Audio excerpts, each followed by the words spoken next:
Hello दोस्तों, नमस्कार। स्वागत है आप सभी का आपके अपने यूट्यूब चैनल में। देखिए दोस्तों, आज है 5 सितंबर और 5 सितंबर रेलवे ग्रुप डी के तीनों ही शिफ्टों का एग्ज़ाम समाप्त हो गया है। ऑल शिफ्ट में जो आपसे जीके, साइंस, करंट अफेयर के 100% रियल और ऑथेंटिक क्वेश्चन जो आज आपसे एग्जाम में पूछे गए थे, तीनों ही शिफ्टों के क्वेश्चन कवर करेंगे अपने इस वीडियो में। तो वीडियो को लाइक से कंटिन्यू कीजिएगा। इस वीडियो का जो लाइक का गोल है वो 3000 लाइक्स का गोल है, इसको आप कंप्लीट करवा देना। सभी के सभी एक साथ लाइक बटन दबा दीजिए। सबसे पहले आज अपने तीसरे शिफ्ट के क्वेश्चन से स्टार्ट करेंगे, ठीक है। तो थर्ड शिफ्ट में आज आपसे क्वेश्चन पूछा गया था 2014 में कौन सी शास्त्रीय भाषा को जोड़ा गया। तो देखिए, शास्त्रीय भाषा वो टॉपिक है जिससे लगभग हर शिफ्ट में क्वेश्चन अभी तक पूछा गया है। अभी तक आपसे 2004 और 2005 तमिल संस्कृत से ज़्यादा पूछा जा रहा था। इस बार जो है ना ओडिया भाषा से पूछा गया है। 2014 में ओडिया भाषा को जो है ना शास्त्रीय भाषा को शामिल किया गया था 2014 में। तो ओडिया आपका करेक्ट आंसर हो जाएगा। देखिए, वर्तमान में 6 भाषाओं को वर्ष 2004 से 14 तक शास्त्रीय भाषा का दर्जा प्रदान किया गया है, जिसमें तमिल है 2004 में सबसे पहले इसे शामिल किया गया था। दूसरे नंबर पे है संस्कृत 2005 में, कन्नड़ है 2008 में, तेलुगु है 2008, इसके बाद आता है मलयालम 2013। और आज जो आपसे पूछा गया है तीसरे शिफ्ट में ओडिया, जिसे लास्ट में 2014 में शामिल किया गया था। और ये टॉपिक इतना इम्पोर्टेंट है क्योंकि हर शिफ्ट में राजकीय भाषा से आपसे क्वेश्चन पूछा जा रहा है। एक क्वेश्चन आया था, फिर से ब्रह्मपुत्र नदी से रिलेटेड कोई क्वेश्चन देखने को मिला है। लोहित किसकी सहायक नदी है, ये आपसे पूछा गया। तो इसका आंसर हो जाएगा ब्रह्मपुत्र की एक सहायक नदी है लोहित। इस लोहित का मतलब होता है रक्त। ये भारत के अरुणाचल प्रदेश और असम में बहने वाली एक नदी है जो कि ब्रह्मपुत्र की सहायक है, ठीक है। तो यहाँ पे ब्रह्मपुत्र से इस एग्जाम में अभी तक 6 से 7 बार क्वेश्चन आ चुके हैं। नेक्स्ट एक क्वेश्चन पूछा गया था, भारत की सबसे लंबी स्थलीय सीमा किस देश के साथ लगती है। अभी तक नेबरिंग कंट्री से क्वेश्चन नहीं आ रहा था, पर इस शिफ्ट में नेबरिंग कंट्री से क्वेश्चन पूछा गया है। सबसे लंबी जो स्थलीय सीमा है ना, वो दोस्तों बांग्लादेश के साथ लगती है। कितने किलोमीटर की है? 4096 किलोमीटर की ये सीमा है, स्थलीय सीमा, जो कि सर्वाधिक है। तो बांग्लादेश आपका करेक्ट हो जाएगा। एक स्टूडेंट बोल रहा था कि क्वेश्चन ये भी आया था कि भारत देश की स्थलीय सीमा कितने देशों के साथ लगती है। अगर ये भी पूछा है तो इसका आंसर सुन लीजिए। टोटल 7 देशों के साथ भारत की स्थलीय सीमा लगती है, जिसमें कौन कौन शामिल है? अफगानिस्तान, पाकिस्तान, भूटान, नेपाल, चीन, म्यांमार, बांग्लादेश। जिसमें सर्वाधिक लंबी सीमा बांग्लादेश के साथ लगती है, जो कि पूछा भी गया है। और सर्वाधिक जो सबसे छोटी जो सीमा है ना, वो अफगानिस्तान के साथ लगती है, ठीक है। नेक्स्ट क्वेश्चन आया था, मौलाना अब्दुल कलाम आज़ाद ट्रॉफी 2021 किसने जीता। तो इसका आंसर हो जाएगा पंजाब यूनिवर्सिटी ने इसको जीता है। और वहीं आपसे दोस्तों अगर 2020 का भी पूछ लिया जाए कि 2019-20 का मौलाना अब्दुल कलाम आज़ाद ट्रॉफी किसने जीता था, तब भी आपका आंसर पंजाब विश्वविद्यालय ही होगा, ठीक है। लगातार दूसरी बार 19-20 का भी पंजाब यूनिवर्सिटी ने जीता है। और आज जो आपसे थर्ड शिफ्ट में 21 का पूछा गया है, ये भी पंजाब यूनिवर्सिटी ने ही जीता है। 25 साल के बाद लगातार 2 बार पंजाब यूनिवर्सिटी ने ये जीता है, मौलाना अब्दुल कलाम आज़ाद ट्रॉफी को। नेक्स्ट एक क्वेश्चन आया था, निम्नलिखित में से किस वर्ष में पारिवारिक न्यायालय अधिनियम लागू किया गया था। देखिए, पारिवारिक जो न्यायालय अधिनियम है, इसे दोस्तों 1984 में लागू किया गया था। तो सही उत्तर आपका 1984 होगा। 1984 में पारिवारिक न्यायालय अधिनियम लागू किया गया। भारत की पारिवारिक अदालतों ने भारत को पारिवारिक न्यायालय अधिनियम 1984 की धारा 3 के तहत स्थापित किया है। इस अधिनियम का मुख्य लक्ष्य है विवाह और पारिवारिक मामलों से संबंधित विवादों के सुरक्षित और त्वरित निपटान के लिए पारिवारिक अदालतों की स्थापना करना था। इस अधिनियम में 6 अध्याय और 23 धाराएं हैं, ठीक है दोस्तों। एक क्वेश्चन पूछा गया था, खजुराहों का मंदिर का निर्माण किसने करवाया था। मंदिर टॉपिक से भी अभी तक क्वेश्चन नहीं आ रहा था, इस शिफ्ट में पूछा गया है। यानी कि कह सकते हैं थर्ड शिफ्ट से पैटर्न जो है वो थोड़ा चेंज हुआ है। खजुराहों का जो मंदिर है, इसका दोस्तों निर्माण चंदेल राजाओं ने करवाया था। देखिए, चंदेल राजाओं ने 10वीं से 12वीं शताब्दी तक मध्य भारत में शासन किया था। खजुराहों के मंदिरों का निर्माण 950 ईस्वी से 1050 ईस्वी के बीच में इन्हीं चंदेल राजाओं के द्वारा करवाया गया था। तो चंदेल आपका करेक्ट आंसर था इस क्वेश्चन का। एक क्वेश्चन, ये वाला क्वेश्चन 6 से 7 बार अभी तक पूछा जा चुका है। कभी इसमें संशोधन पूछते हैं, कभी आर्टिकल, कभी उम्र पूछ लिया जाता है, तो ये बहुत बार रिपीट हो चुका है। आज आपसे पूछा गया 6 से 14 वर्ष के बच्चों को शिक्षा का अधिकार, ये किस आर्टिकल में है? फिर से रिपीटेड क्वेश्चन ये, तो देखिए आर्टिकल 21A में है और ये किस भाग में है? आर्टिकल 21A के भाग 3 में है। और ये जो आपका संशोधन हुआ था वो 86वां संशोधन था, 2002 में इसे किया गया था, जिसमें 6 से 14 साल के सभी बच्चों को मुफ्त और अनिवार्य शिक्षा के अधिकार को मौलिक अधिकार माना गया था। ठीक है, एक क्वेश्चन आया करंट अफेयर से। सेकेंड शिफ्ट में भी जो है ना एक इंडेक्स से क्वेश्चन आया था, तीसरे शिफ्ट में भी इंडेक्स से क्वेश्चन आया है। आज पैटर्न चेंज हुआ है आपका ग्रुप डी में, अभी तक एक भी इंडेक्स से क्वेश्चन नहीं आए थे। आज आपके 2 शिफ्टों में इंडेक्स से क्वेश्चन आ गए हैं। तीसरे शिफ्ट में CPI भ्रष्टाचार इंडेक्स 2022 है, इसमें भारत की रैंक आपसे पूछी गई। तो दोस्तों देखिए, जो आपका 180 देशों की सूची में भारत का स्थान कौन सा है? 85वां है। ठीक है, ट्रांसपेरेंसी इंटरनेशनल की ओर से जारी एक रिपोर्ट के अनुसार पिछली बार के मुकाबले भारत की रैंकिंग में 1 स्थान का सुधार हुआ है। तो यहाँ पे आपका करेक्ट आंसर था 85। नेक्स्ट एक क्वेश्चन आया है कि ओजोन के एक अणु में कितने परमाणु मौजूद होते हैं? तो देखिए केमिस्ट्री का क्वेश्चन था। ओजोन के एक अणु में टोटल 3 परमाणु मौजूद होते हैं। ट्राई ऑक्सीजन के रूप में भी प्रसिद्ध ओजोन का रासायनिक सूत्र O3 है। सूत्र देखिए 1865 में जैक्स लुइस सोरेट द्वारा दिया गया था। ओजोन शब्द ग्रीक शब्द ओजीन से लिया गया है, जिसका अर्थ क्या होता है? सूंघना। ठीक है, एक क्वेश्चन ये पूछा गया था, प्रोटीन का संश्लेषण कहाँ पे होता है? जैसे कि अपने प्रोटीन की फैक्ट्री जिसे बोलते हैं राइबोसोम को, देखिए प्रोटीन का संश्लेषण राइबोसोम में ही होता है, तो राइबोसोम आपका करेक्ट हो जाएगा। वहीं कोशिका का जो पावर हाउस है वो माइटोकॉन्ड्रिया को बोलते हैं, ये भी ध्यान रखिएगा, एग्जाम में एक बार आ चुका है अभी तक। हिंद स्वराज पुस्तक के लेखक पूछा गया था। इस शिफ्ट में बहुत सारे वो क्वेश्चन पूछे गए थे जो अभी तक नहीं आए थे, जैसे कि मंदिर से पूछा गया, इंडेक्स से पूछा गया, बुक एंड ऑथर से क्वेश्चन आया है। तो पैटर्न अब आपका चेंज हुआ है। देखिए हिंद स्वराज, जिसे हम इंडियन होम रूल के नाम से जानते हैं, इसके ऑथर थे महात्मा गांधी जी।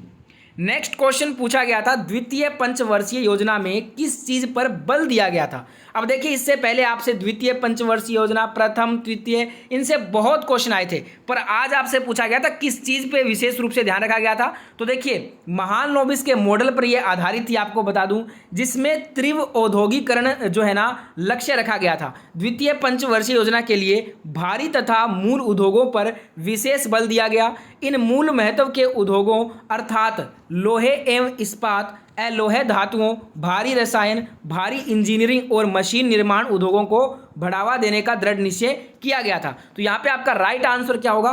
तीव्र औद्योगिकरण पे जो है ना ये बल दिया गया था। और अगर मॉडल की बात करें तो महालनोबिस मॉडल पर ये आधारित थी। 56 से 61 के बीच में इसका टाइम पीरियड था। नेक्स्ट क्वेश्चन पूछा गया था, भगवान जगन्नाथ की रथ यात्रा किस राज्य का प्रसिद्ध त्योहार है? ये वाला क्वेश्चन दोस्तों थोड़ा सा घुमा के आपसे पूछा गया था, ऐसे सिंपल वे में नहीं पूछा गया था। जिनको पूरी लैंग्वेज में ये क्वेश्चन याद है कमेंट करना। वैसे इसका सही उत्तर हो जाएगा ओडिशा।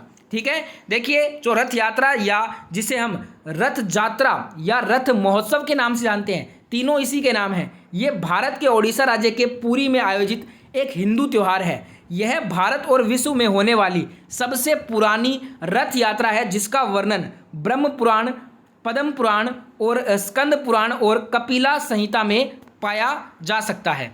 एक क्वेश्चन आया था, फेफड़ों में गैसों का जो आदान प्रदान होता है वो कहाँ पर होता है? फेफड़ों में गैसों का आदान प्रदान एल्वियोली में होता है। तो यहाँ पे एल्वियोली आपका करेक्ट हो जाएगा। देखिए एल्वियोली आपके फेफड़ों में छोटे थैलियाँ होती हैं जो आपके द्वारा सांस लेने वाली ऑक्सीजन को रखती हैं और आपके शरीर को क्रियाशील रखती हैं। जब आप सांस लेते हैं तो एल्वियोली जो है ना ये ऑक्सीजन भरने के लिए विस्तार करती है। जब आप सांस लेते हैं तो एल्वियोली कार्बन डाइऑक्साइड को बाहर निकालने के लिए सिकुड़ जाती है। ठीक है, एक क्वेश्चन आया था कि 75वां ग्रामीण खेल कहाँ पे खेला गया? तो ये आपका राजस्थान में खेला गया है। जो 75वां ग्रामीण ओलंपिक खेल है ये राजस्थान में हुआ है। एक दोस्तों क्वेश्चन ये वाला क्वेश्चन अपने कर चुके हैं, CPI इंडेक्स भ्रष्टाचार में 85 रैंक है भारत की। एक क्वेश्चन आया था द फैमिली कोर्ट्स बिल, ये वाला भी अपने कर चुके हैं। 1984 में ये पारित हुआ था। ये दोनों क्वेश्चन अपने कर चुके हैं। ठीक है, एक क्वेश्चन था इनमें से सोडियम बाइकार्बोनेट का उपयोग नहीं है, तो ऑप्शन में कपड़ा धोना दिया गया था। कपड़े धोने में हम सोडियम बाइकार्बोनेट का उपयोग नहीं करते, तो ये आपका करेक्ट हो जाएगा। एक आया था इनमें से कौन आवर्त सारणी के दूसरे आवर्त में स्थित है। ऑप्शन क्या क्या दिए थे बताइएगा दोस्तों, इस क्वेश्चन के ऑप्शन क्या क्या थे। एक आया था 6 ओम, 2 ओम, 1 ओम को समांतर क्रम में जोड़े जाने पे जो आपका इक्विवेलेंट समतुल्य प्रतिरोध होगा वो कितना होगा। तो आपको बस वो फॉर्मूला लगाना है समांतर क्रम का और इसको आपको जोड़ देना है, तो इजी है ये। एक क्वेश्चन आया था फोकस दूरी का एसआई मात्रक, और एक दूसरी पंचवर्षीय, ये वाला कर चुके हैं, दूसरी पंचवर्षीय योजना पर जो फोकस किया गया था वो तीव्र औद्योगिकरण पे किया गया था। ठीक है, एक आपको डायग्राम दिया गया था, देखिए कि चित्र द्वारा फ्लावर का जो है ना पार्ट्स आपको बताना था, तो यहाँ पे देख लीजिएगा, आपको डायग्राम देख के बताना था, तो डायग्राम तो नहीं है हमारे पास। तो इनमें आपने क्या आंसर किया इस वाले क्वेश्चन में कमेंट करके बताइएगा। एक दोस्तों जंग लगना जो है वो किस प्रकार की अभिक्रिया होती है, तो ये ऑक्सीडेशन होती है, ऑक्सीडेशन आपका करेक्ट हो जाएगा।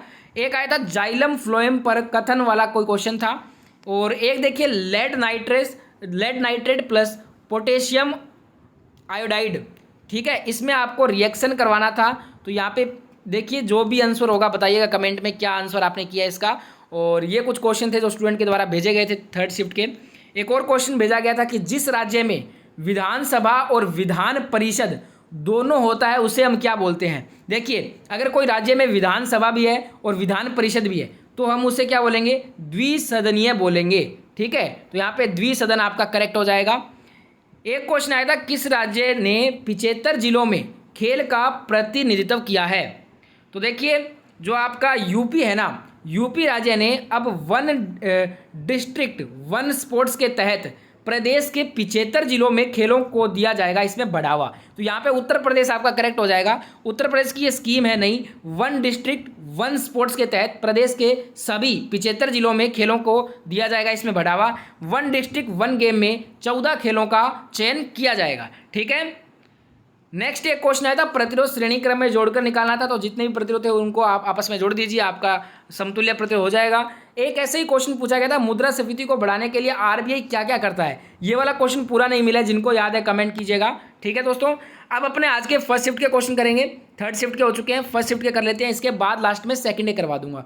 फर्स्ट शिफ्ट में एक क्वेश्चन आया था कि कायरो इजिप्ट में आयोजित ISSF वर्ल्ड कप 2022 में किसने महिलाओं की 10 मीटर एयर पिस्टल टीम स्पर्धा और व्यक्तिगत स्पर्धा दोनों में सिल्वर मेडल जीता। तो ये जीता ईशा सिंह ने, तो ईशा सिंह आपका करेक्ट हो जाएगा। देखिए दोस्तों रिदम सांगवान और अनीस भानवाला ने 25 मीटर रैपिड फायर पिस्टल मिश्रित टीम में स्वर्ण पदक जीता। ठीक है दोस्तों, और पुरुषों की 10 मीटर एयर पिस्टल स्पर्धा में गोल्ड सौरभ चौधरी ने जीता है। महिलाओं की 25 मीटर पिस्टल टीम स्पर्धा में गोल्ड राही सरनोबत और ईशा सिंह और रिदम सांगवान ने जीता है। एक क्वेश्चन पूछा गया था अंडमान निकोबार द्वीप समूह में स्थित भारत का एकमात्र सक्रिय ज्वालामुखी कौन सा है। तो ये आपका बैरन द्वीप, यहाँ का ज्वालामुखी 28 मई 2005 को आखिरी बार फटा था।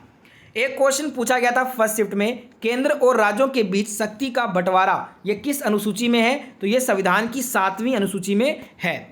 एक क्वेश्चन आया था वे अभिक्रियाएं जिनमें कोशिका अभिकारकों के बीच आयनों का आदान प्रदान होता है उन्हें हम क्या कहते हैं। तो इन्हें हम द्विविस्थापन अभिक्रियाएं कहते हैं। रोजाना आपका द्विविस्थापन अभिक्रिया से एक क्वेश्चन आ रहा है। एक क्वेश्चन पूछा गया जनवरी में कौन सा त्यौहार मनाया जाता है। तो ऑप्शन में पोंगल दिया था, ये आपका करेक्ट हो जाएगा। वैसे दोस्तों बता दूं मकर संक्रांति को ही पोंगल कहा जाता है। ठीक है, मकर संक्रांति के हर राज्य में अलग अलग नाम है। नेक्स्ट क्वेश्चन CO2 में एक कार्बन और ऑक्सीजन के मध्य कितने इलेक्ट्रॉन का साझा होता है। कार्बन डाइऑक्साइड में एक कार्बन और ऑक्सीजन के मध्य 4 इलेक्ट्रॉन का साझा होता है। तो यहाँ पे 4 आपका राइट आंसर था। एक क्वेश्चन पूछा था फर्स्ट शिफ्ट में भारत में त्रिस्तरीय पंचायती राज व्यवस्था के लिए किस समिति ने सिफारिश की थी। रिपीटेड क्वेश्चन है, बलवंत राय मेहता समिति ने। एक क्वेश्चन पूछा था मौलिक कर्तव्य किस आर्टिकल में, ये भी रिपीटेड क्वेश्चन है, आर्टिकल 51A में है। नेक्स्ट क्वेश्चन आया था कौन सी धातुओं का निष्कर्षण केवल विद्युत अपघटनी विधि से ही कर सकते हैं। देखिए धातुएं जो अत्यधिक क्रियाशील एवं अत्यधिक धन विद्युतीय प्रकृति की होती हैं अच्छी अपचायक होती हैं, जैसे कि कैल्शियम, एल्यूमिनियम, सोडियम, मैग्नीशियम। इन सभी धातुओं का निष्कर्षण केवल विद्युत अपघटनी विधि से ही होता है। ठीक है। नेक्स्ट क्वेश्चन पूछा गया था, प्रतिरोधकता किस पर निर्भर करता है? चालक का जो प्रतिरोधकता होता है वो किसी भी पदार्थ की प्रतिरोधकता उसकी प्रकृति और चालक के तापमान पर निर्भर करती है, लेकिन उसके आकार पे नहीं करता है। तो या तो आपको प्रकृति दिया होगा ऑप्शन में या तापमान दिया होगा, बताइएगा दोनों में से क्या दिया था। एक आया था जनवरी 2022 में NIPER रिसर्च पोर्टल किसने लॉन्च किया? इसका मतलब होता है नेशनल इंस्टीट्यूट ऑफ आपका pharmaceutical education and research. NIPER का मतलब होता है ये। इसका जो इस पोर्टल को लॉन्च किया था केंद्रीय रसायन और उर्वरक मंत्री श्री मनसुख मंडाविया ने। नेक्स्ट क्वेश्चन पूछा गया था, भारतीय राष्ट्रीय भुगतान निगम यानी कि NPCI द्वारा लॉन्च किया गया ई रूपी ये किस पर आधारित है?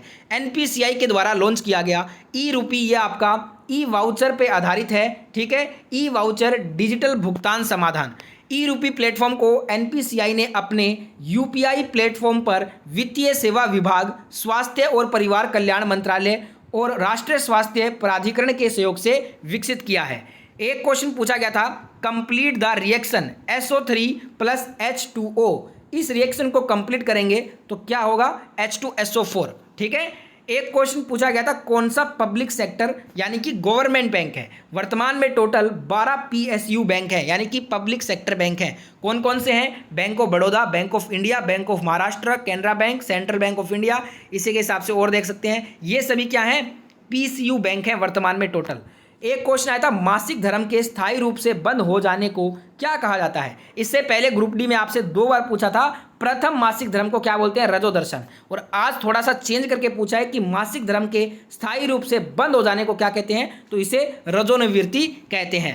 एक क्वेश्चन आया था, यदि किसी दफ्तर में एक आदमी को प्रमोशन दिया जाता है और उसी दफ्तर में महिला होने पर उनको प्रमोशन नहीं दिया जाता तो यह किस अधिकार का हनन हो रहा है? तो यहाँ पे समानता के अधिकार का हनन हो रहा है। एक क्वेश्चन आया था, भारत गेट का सदस्य कब बना था? भारत गेट का सदस्य 8 जुलाई 1948 को बना था। और दोस्तों WTO वर्ल्ड ट्रेड ऑर्गेनाइजेशन का मेंबर भारत 1 जनवरी 1995 से है। नेक्स्ट क्वेश्चन पूछा था, ये भी रिपीटेड क्वेश्चन है, तीसरी बार रिपीट हुआ इस एग्जाम में, इंटरनेशनल ओलंपिक कमेटी सेशन 2023 कौन सा शहर में होस्ट होगा? तो ये भारत के मुंबई शहर में होस्ट होगा। एक क्वेश्चन आया था, श्री लाल बहादुर शास्त्री नेशनल संस्कृत यूनिवर्सिटी कहाँ पे है? तो ये नई दिल्ली में है, 8 अक्टूबर 1962 को स्थापित हुई थी। एक क्वेश्चन आया था, नितिन गडकरी ने हाल ही में मार्च 2022 में भारत का पहला हाइड्रोजन आधारित एडवांस्ड फ्यूल सेल इलेक्ट्रिक वाहन लॉन्च किया है। तो ये किया है टोयोटा मिराई कंपनी का। ठीक है, जो कि एक जापान की कंपनी है। एक क्वेश्चन पूछा गया था, केंद्र सरकार का कौन सा योजना जो विदेश में जो अल्पसंख्यक बच्चा पढ़ने जाता है उसको छात्रवृत्ति जो दिया जाता है उसका नाम आपसे पूछा गया। तो इसका नाम है पढ़ो प्रदेश योजना।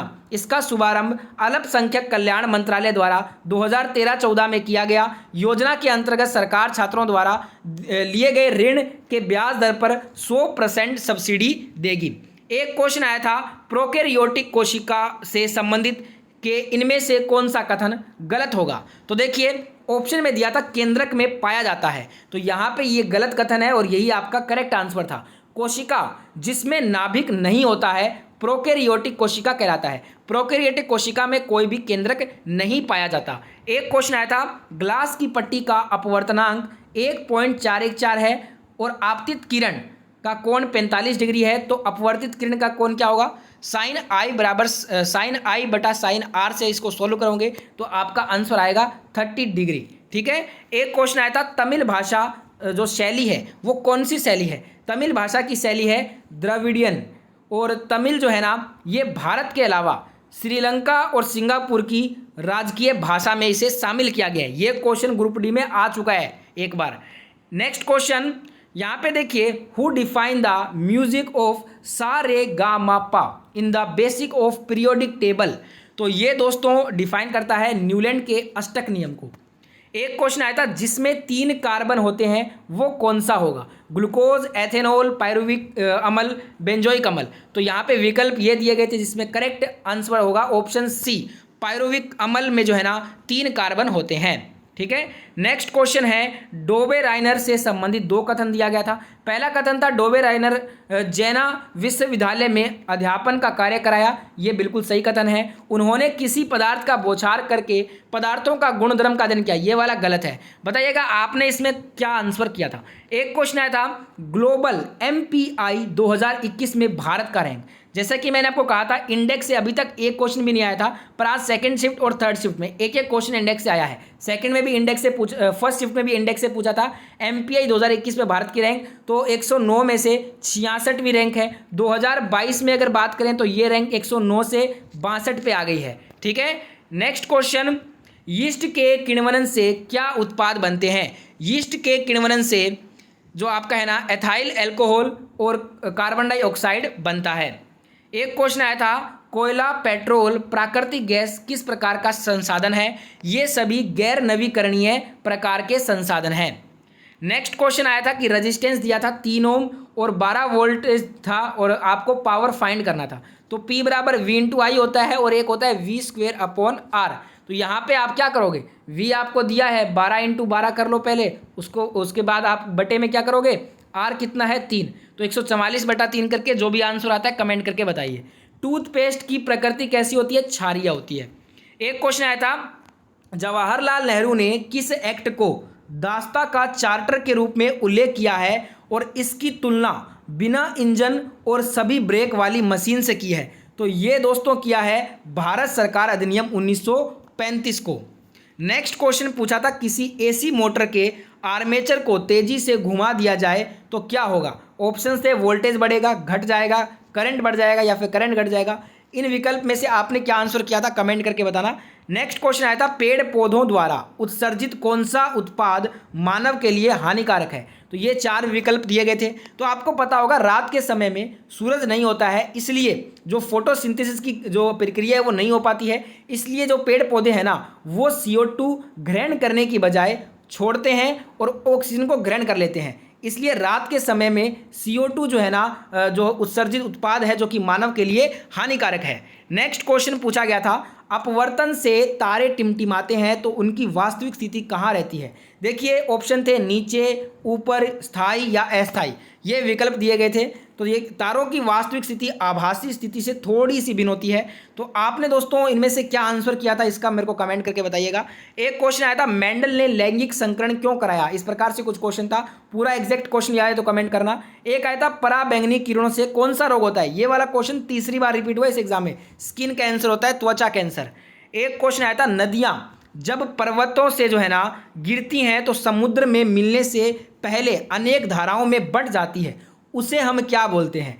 इन छोटी धाराओं को वितरिकाएं कहा जाता है। जैसे ही ये धाराएं समुद्र में बहती हैं वे अक्सर भूमि पर गाद और धरण छोड़ती हैं जो डेल्टा बनाती हैं। ठीक है, तो फ्रेंड्स इसी के साथ हमारे फर्स्ट शिफ्ट के क्वेश्चन भी कंप्लीट हो चुके हैं। तीसरे और फर्स्ट शिफ्ट के क्वेश्चन कर चुके हैं। अब अपने करेंगे सेकंड शिफ्ट के क्वेश्चन। सेकंड शिफ्ट में आज आपसे एक क्वेश्चन पूछा गया था हिंदू पर्व जो छठ पूजा है वो किस देवता की इसमें पूजा की जाती है। हिंदू पर्व छठ पूजा में सूर्य भगवान की पूजा की जाती है। एक क्वेश्चन आया था इंडियन सुपर लीग फुटबॉल 2022 किस टीम ने जीता, करंट अफेयर का क्वेश्चन था।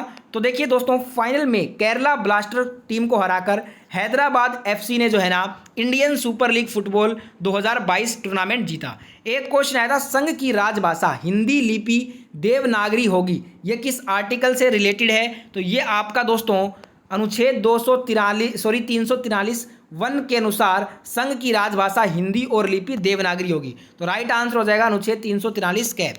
नेक्स्ट क्वेश्चन आया था एक और अनुच्छेद का क्वेश्चन आया था सेकंड शिफ्ट में, अनुच्छेद 15 किससे रिलेटेड है ये पूछा गया था। तो भारतीय संविधान का अनुच्छेद 15 ये धर्म, मूलवंश, जाति, लिंग या जन्म स्थान के आधार पर विभेद का प्रतिषेध से संबंधित है। एक क्वेश्चन आया था भारत में मोटेंग्यू चेम्सफोर्ड सुधार वर्ष किस वर्ष में पेश किया गया था। तो भारत में मोटेंग्यू चेम्सफोर्ड सुधार जो है ना ये आपका 1919 में पेश किया गया था। ये दोस्तों 1919 का भारत सरकार अधिनियम इंग्लैंड की संसद द्वारा पारित किया गया था। इस अधिनियम को मोटेंग्यू चेम्सफोर्ड सुधार के नाम से जाना जाता है। उस समय लॉर्ड चेम्सफोर्ड भारत के वाइसराय थे। और एक और इसी से मिलता जुलता क्वेश्चन एग्जाम में आता है मार्ले मिंटो सुधार, भारत के सांप्रदायिक चुनाव की स्थापना को चिन्हित किया? उन्हें वर्ष 1909 में पेश किया गया था मार्ले मिंटो सुधार को। एक क्वेश्चन आया था, किसको भूगोल का जनक कहा जाता है? भूगोल का जनक एराटोस्थेनीज को कहा जाता है। वह भूगोल शब्द का प्रयोग करने वाले पहले व्यक्ति थे। हिप्पोक्रेटस जो है ना आधुनिक चिकित्सा के जनक को कहते हैं। जेम्स मेडिसन को अमेरिकी संविधान के जनक बोला जाता है। एराटोस्थेनीज को भूगोल का जनक और हेरोडोटस को इतिहास का जनक कहा जाता है। नेक्स्ट क्वेश्चन आया था, कौन से सदन को भंग नहीं किया जा सकता? उच्च सदन, जिसे हम राज्यसभा बोलते हैं, इसे भंग नहीं कर सकते हैं। और साथ में आपको बता दूं, इसे स्थायी सदन भी बोला जाता है क्योंकि इसे भंग नहीं किया जा सकता। इनके सदस्यों का कार्यकाल 6 वर्षों का होता है और प्रत्येक 2 वर्ष के बाद 1/3 सदस्य राज्यसभा के सेवानिवृत्त हो जाते हैं। ये क्वेश्चन सभी एग्जाम में ग्रुप डी के आ चुके हैं। एक क्वेश्चन पूछा था, वर्ष 2025 में महिला वर्ल्ड कप का मेजबानी कौन सा देश करेगा? तो ये हमारा भारत देश करेगा। 2022 का T20 वर्ल्ड कप जो इस साल खेला गया था वो न्यूजीलैंड में खेला गया था। इसमें विजेता था ऑस्ट्रेलिया। 7वीं बार ऑस्ट्रेलिया की महिला टीम ने जीता था वर्ल्ड कप। रनर अप था इंग्लैंड। 2024 का T20 महिला वर्ल्ड कप बांग्लादेश में होगा। 2026 का T20 वर्ल्ड कप होगा इंग्लैंड के अंदर। 2023 का मेंस ICC वर्ल्ड कप होगा भारत में। नेक्स्ट क्वेश्चन पूछा गया था, फोटोग्राफी में निम्नलिखित में से किस अमल का उपयोग होता है? तो इसमें दोस्तों हम एसिटिक अम्ल या फिर सिट्रिक अम्ल का प्रयोग करते हैं। ठीक है दोस्तों, इसका फॉर्मूला भी ध्यान रखिएगा। और मुख्य रूप से नारंगी, नींबू आदि जैसे फलों में सिट्रिक अम्ल पाया जाता है, खट्टे फलों में। देखिए NCERT एग्जाम्पलर बुक से ही आपके हूबहू 90% क्वेश्चन साइंस के आ रहे हैं, जिसका एक वीडियो हमने अपलोड किया है 50 क्वेश्चन का, और ये हर शिफ्ट में यहाँ से क्वेश्चन फंसेगा। तो इस वीडियो को चेकआउट कर लीजिएगा, लिंक आपको डिस्क्रिप्शन में दे दूंगा। और NCERT एग्जाम्पलर से ही डिट्टो क्वेश्चन आ रहे हैं। नेक्स्ट क्वेश्चन आया था, च्यवनप्राश में किसका उपयोग किया जाता है? तो यहाँ पे आंवला का उपयोग होता है, जिसमें आज आपको आंवला का साइंटिफिक नेम दिया गया था। इसका साइंटिफिक नेम क्या होता है? फिलेंथस एम्बिलिका, ये इसका आंवले का साइंटिफिक नेम है, जिसका च्यवनप्राश में उपयोग होता है। किस धमनी में अशुद्ध रक्त प्रवाहित होता है? फुफ्फुसीय धमनी में। एक क्वेश्चन आया था, यूनिसेफ ने किसके साथ मिलकर बच्चों के लिए एक पहल शुरुआत की? नीति आयोग के साथ मिलकर। एक आया था कि वर्ग आवर्त सारणी में वर्ग 2 की संयोजकता कितनी होती है? 2 ही होती है। एक आया था, पौधे भोजन स्टोर कहाँ करते हैं? भोजन का संग्रह जड़ों में होता है पौधों के द्वारा। एक आया था फ्लेमिंग का दाएं हस्त नियम से। तो दाएं हस्त की मध्यमा जो है ना, यहाँ पे देखिए दोस्तों, इसमें तर्जनी जो है ये चुंबकीय क्षेत्र की दिशा बताती है, अंगूठा चालक की गति की दिशा, मध्यमा धारा की दिशा। ठीक है, और फ्लेमिंग का लेफ्ट और राइट हैंड रूल से रोज क्वेश्चन आ रहा है हर शिफ्ट में।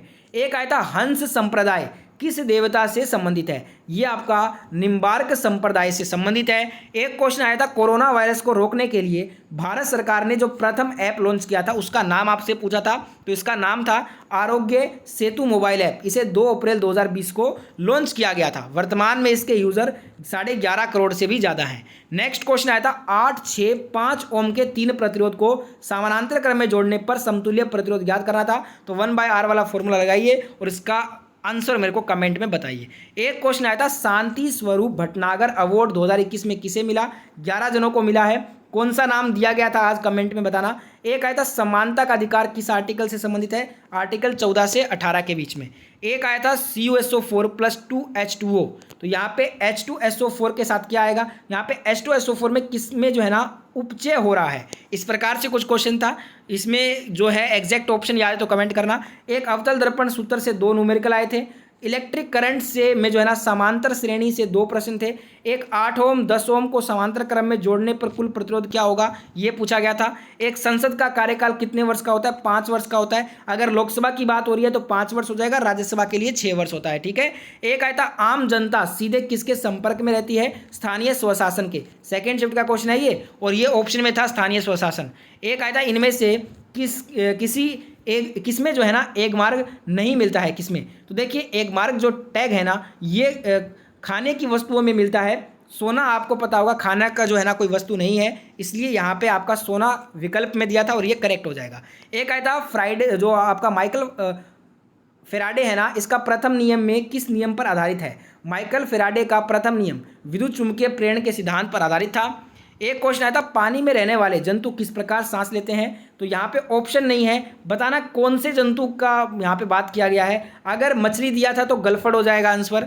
एक क्वेश्चन आया था मानव शरीर का पीएच स्तर, यहाँ पे आपको सही सुमेलित करना था। एक दिया था मानव शरीर का पीएच स्तर जो कि 7.35 से 7.45 के बीच में होता है। एक अम्लीय वर्षा का पीएच दिया गया था जो कि 5.5 से कम होता है। एक दिया था दांतों का, सड़े हुए दांतों का पीएच मान 5.5 होता है। तो इन तीनों को आपको सही से सुमेलित करना था। एक आया था क्षण चुंबक में साउथ पोल में 6 रेखाएं गुजरती हैं और नॉर्थ पोल से 3 रेखाएं गुजरती हैं, तो उनका अनुपात आपसे पूछा था। ऑप्शन थे दुगनी, आधी, या फिर 1/4 या फिर 4 गुना। तो यहाँ पे सही विकल्प था ऑप्शन बी, आधा हो जाएगा। ठीक है, उसका अनुपात क्या हो जाएगा, आधा हो जाएगा। एक आया था अवतल दर्पण में फोकस दूरी 15 सेंटीमीटर है, बिंब की दूरी 30 सेंटीमीटर है, तो प्रतिबिंब दूरी पूछा था, तो प्रतिबिंब दूरी हो जाएगा -30 सेंटीमीटर। ठीक है, तो ये थे आज के सभी शिफ्ट के क्वेश्चन। हमारे वीडियो का लाइक गोल था 3000 लाइक्स का। आप सभी फटाफट से अभी के भी एक साथ लाइक बटन दबा दीजिए। और ग्रुप डी एनालिसिस रोजाना सबसे सटीक देखना चाहते हैं तो इस चैनल को सब्सक्राइब करके बेल आइकन ऑन कर लीजिए। कल भी एनालिसिस आपको सबसे पहले इसी चैनल पे मिलेगा और साथ में इन सभी क्वेश्चन का पीडीएफ फाइल टेलीग्राम पे मिलेगा। जो एनसीईआरटी एग्जाम्पलर बुक से डिट्टो क्वेश्चन आ रहे हैं उसका नया वीडियो अपलोड हो चुका है सेकंड चैनल पे, जिसका लिंक डिस्क्रिप्शन में दे दिया है, चेकआउट कर लीजिएगा। मैं मिलता हूँ कल के एनालिसिस के साथ। जय हिंद।